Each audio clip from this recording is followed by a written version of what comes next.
dekada nang nagbibigay serbisyo sa mga nangangailangan sa Pilipinas. Nagtatag din siya ng isang foundation para sa mga Pinoy. May report si Hector Pascual.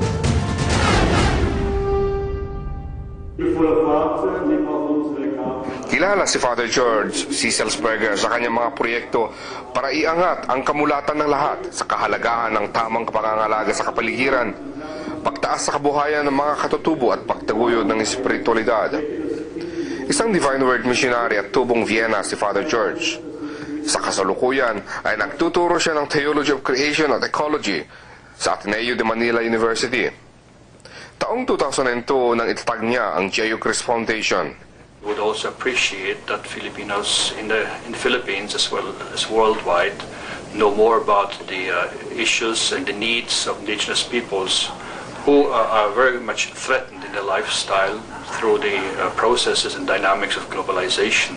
Para kay Father George, malaking bahagi na raw ng kanyang buhay ang Pilipinas at mga Pilipino. Para sa Balitang Europe, Hector Pascual, Vienna, Austria.